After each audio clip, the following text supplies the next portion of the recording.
नमस्कार शेतकरी मित्रांनो, सर्वप्रथम सगळ्यांना जय शिवराय।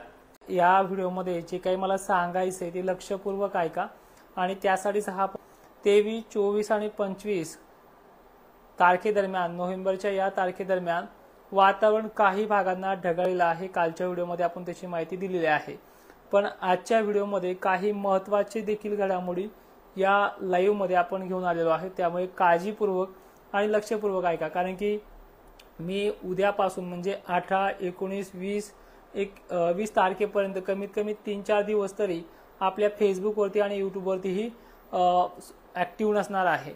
तर बघा, महाराष्ट्रामध्ये जे काही घडामोडी घडतात, इथून पुढे जे काही घडणार आहे, दक्षिण मराठवाड्यामध्ये, मराठवाड्यामध्ये, पूर्व विदर्भातल्या काही बहुतांश भागांमध्ये ढगाळलेलं वातावरण आहे। पण ह्या ढगाळलेल्या वातावरणाबरोबरच काही भागांमध्ये बारीक सारीक पावसाची शक्यता हे आपण कालच्याही व्हिडिओमध्ये क्लिअर केलेले आहे। पण याच भागांमध्ये बऱ्याच जणांचे भुसा वगैरे उघडा असेल किंवा काही प्रमाणामध्ये पिकं पाणी देणं चालू असेल, तर ते काही काळासाठी वाऱ्यामुळे पडू नये अशी काही पिकं असतील तर ते थांबवलं तरी चालेल, कारण की दिनांक 22 आणि 21 ला वारे जोराने वाहणार आहेत। थोडेफार नांदेडकडनं परभणीकडे आणि परभणीकडून इकडे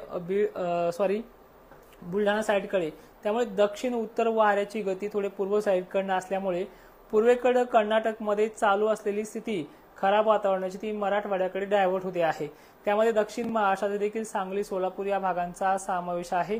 पावसाची शक्यता आपण तुम्हाला कालही सांगितली, आजही सांगितली, त्यात बदल काहीही नाहीये।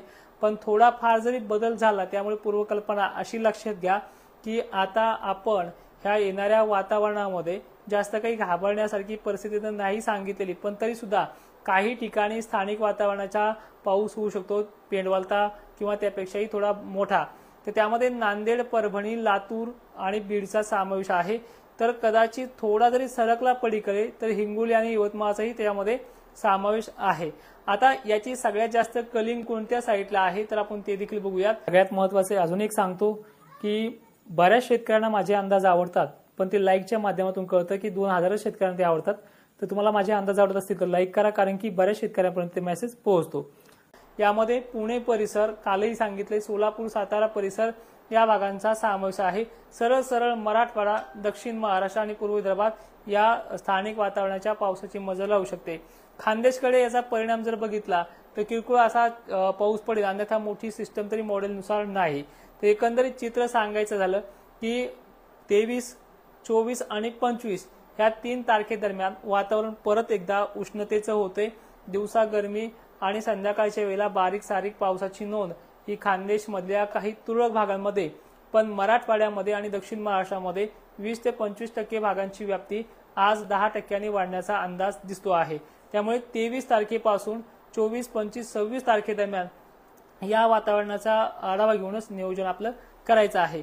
या वातावरणाबरोबरच हे वातावरण 3 जरी दिवस चाललं तर याच्यामध्ये मोठ्या आणि अवकाळी पावसाची शक्यता मॉडेलनुसार तरी स्पष्ट दिसत नाही। आणि ह्या वातावरणाची पूर्वकल्पना आपण 1 महिन्या अगोदर सुद्धा तुम्हाला तुमच्या सोशल मीडियावरती दिलेली आहे। तर आता याची सिस्टम, याचे प्रभाव कोणत्या कोणत्या जिल्ह्यांमध्ये अधिक राहू शकतात किंवा कमी अधिक प्रमाणामध्ये फटकारे जास्त प्रमाणात असू शकतात। तर बघा, यामध्ये बीड जिल्हा आहे, त्यानंतर बीड जिल्ह्याची विशेष करून बारामतीकडील जी काही साईड असेल, श्रीगोंदा वगैरे पट्टे, या काळामध्ये अहिल्यानगरचा काही, पाथर्डी, नेवासा, अंबड पट्ट्याकडे देखील भाग आहे। श्रीरामपूरला मोजक्या ठिकाणी असेल, त्यानंतर इकडे सातारा परिसरात मात्र बऱ्याच ठिकाणी पेंडवणी किंवा त्यापेक्षा अधिक असेल। वीट भट्टी उत्पादकांनी या 2-4 दिवस आपलं काम बंद ठेवलं तरी चालेल किंवा त्याचे नियोजन करणं गरजेचं आहे। इथे वारे मात्र ह्या 23-24 जूनला शांत असणार आहेत, त्यामुळे हे वातावरण खराबच राहू शकतं या कालखंडामध्ये। याचा सर्वाधिक जास्त परिणाम जर झालाच तर तो होऊ शकतो तेलंगणा आणि छत्तीसगड मधल्या राज्यांमध्ये। त्यामुळे याचे काही पडसाद त्या जवळ असलेल्या चंद्रपूर, यवतमाळ, वर्धा, परभणी, हिंगोली, वाशिम तर बुलढाण्यामध्ये अनेक भागांमध्ये बारीक सारीक पावसाची शक्यता आहे। कदाचित काही ठिकाणी पत्रावून पाणी वगळेल किंवा त्या पलीकडे पेंडवलता होईल अशी त्याची पद्धत दिसते आहे।